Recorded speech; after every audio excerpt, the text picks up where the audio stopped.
This is the Art Marketing Minute with Eric Rhoads, author of the Amazon best-selling book, Make More Money Selling Your Art. In the Marketing Minute, we answer your questions to help your art career. Brought to you by artmarketing.com, the place to go to learn more about marketing. Now, here's your host, Art Magazine publisher, Eric Rhoads. Thank you, Jim Kipping, and thank you for joining us today. I am here. My goal is to eliminate the idea of the starving artist. So let's get right to today's questions. Here's a question from Melissa Umbach. You got to get that hard Umbach, that German sound. I don't know if that's a German name or not. In Tawasin, British Columbia, who says, I'm currently working on painting the largest commission, largest in terms of size and income, that I've ever done. You've mentioned that it's a smart thing to make unveiling into a marketing or promotional event. What's your suggestion for doing this virtually right now? Well, I'm glad you asked. I think I talk about that in the book a little bit. Everything you're considering always starts with your goals. What do you want to accomplish? What if you had to pick one goal?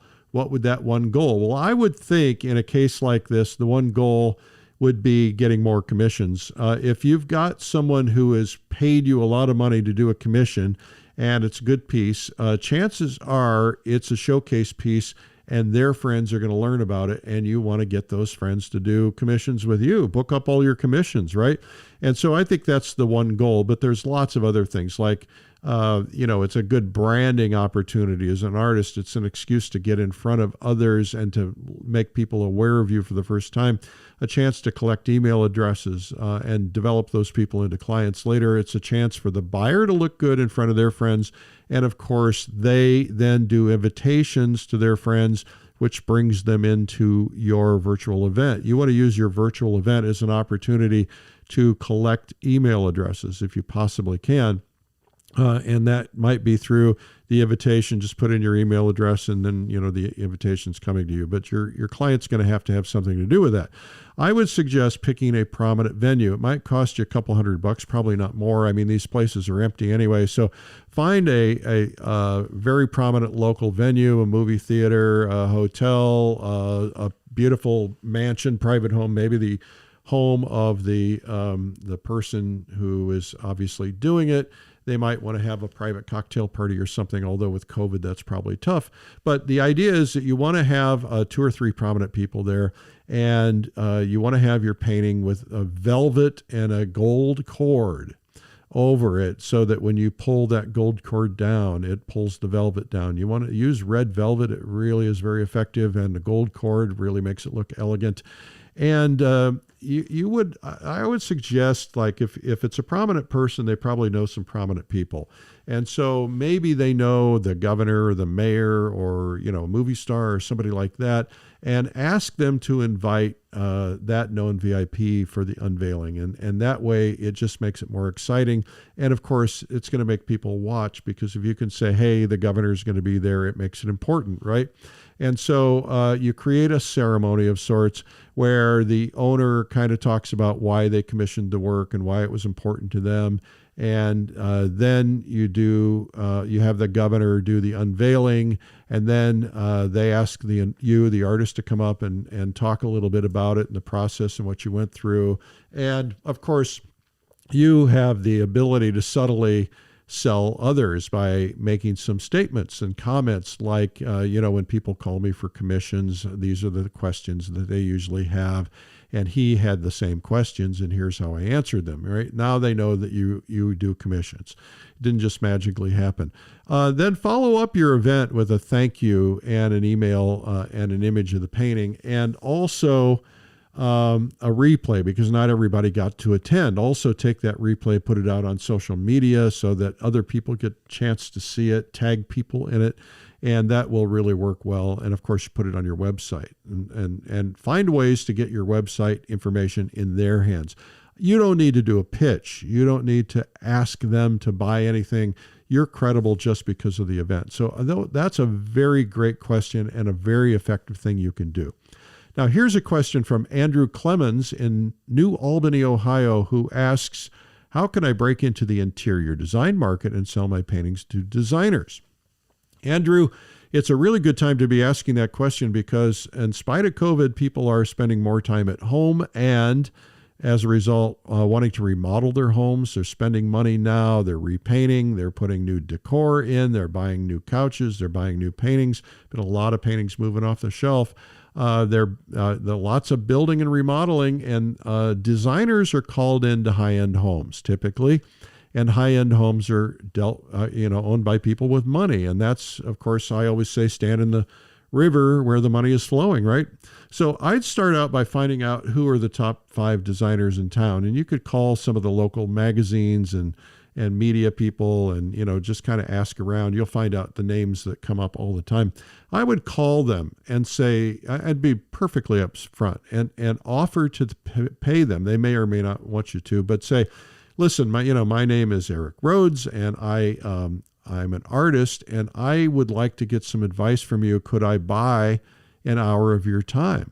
And just let me know what your hourly rate is, and I'll pay you that hourly rate. Now, some people will say, no need for that. I'd be happy to give you advice. Some people might say, yeah, send me $100 or something. It'll be worth it. Tell them when you get the meeting, first off, try to do it in person or with Zoom, but try to do it in person with mask, of course. Tell them that you're really looking you want to know how to get to designers, how to get them to recommend your work, to buy your work. How does it work? Ask lots of questions. Get them to be honest with you and even about your work, and say, listen, you can tell me if it's not ready or if it's not the quality that you're looking for.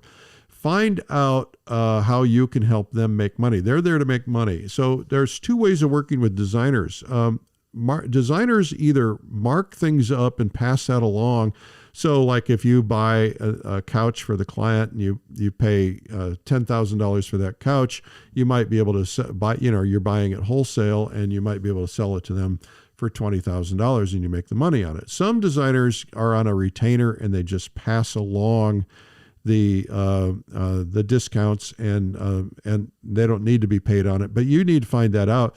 And you can even ask for an opportunity to, how could I become the favored artist? One way to become a favored artist is to pay higher commission rates, and that's okay. There's nothing wrong with that.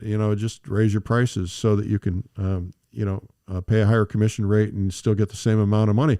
But the idea is getting them involved and telling you exactly what to do. Offer to do a showcase of your work in one of their showcase homes and invite clients and potential clients for a cocktail party. Now, you can't do that right now during COVID, but maybe later. But also make sure they know they're going to make a hefty commission and that it's a benefit for them in some way or another. Also, tell them the way that you approach things. That you want to find out about how they want you to approach their clients, how, if they want you doing commissions and things like that. And then once you have talked to 3, 4, 5 of those top people, you'll have all the answers. The answers are going to be different, but do them all and do what they tell you to do and follow what they say. It will work. Now, that's always going to the market is to get your answers is usually where the answers lie. And you'll find that things will work when you do that. Now, send that designer a small painting. It could be a big one if you want, as a gift. Here's the way I would do it. What you pick for them, they may hate. I just gave a gift to someone who helped me, and he waived his consulting fee for me. So I grabbed a painting off the shelf that I thought he would like, and I sent it to him. I framed it up and I sent it to him, and he was very thankful. Whether or not he liked it, I don't know. He said that he liked it and said that it reminded them of a vacation they went to that particular place. So that was kind of cool, but he might not have liked it. But if I could have said to him, listen, go to my website. I go to this section of my website, and you could talk him through it. Say, listen, I want you to look at, there's 10 paintings there. They're all in the, XYZ range. And I would like you to pick one of those 10 paintings and tell me which one you want. And then I'm going to send it to you as a thank you gift. Now, why do you want to do that? Well, I think there's a couple of reasons. The first reason is that you want them to find something that they're actually going to like. Secondly, they may find something that they're going to offer to a client, and now they've got a free painting and they can get paid for it. That's okay. You don't mind that. But most importantly is it's forcing them to look at 8 or 10 paintings to choose the one they want. and you want them to be seeing your other work and on your website. And that's a great way to do that. It's not manipulative at all, but it is a great opportunity to kind of show what you're all about. Now, of course, if you have a portfolio, you can show them, and if you can show them original paintings and in frames and so on, pull a couple into your meeting. That's even better. Anyway, that's all I've got for you today. I hope that's been helpful for you. Well, this has been the Art Marketing Minute with me, Eric Rhoads. My goal in life is to eliminate the idea of the starving artist and to help your dreams actually come true. So if you want to submit questions, simply email eric@artmarketing.com. And to learn more about marketing ideas, you can visit artmarketing.com. Thanks for listening.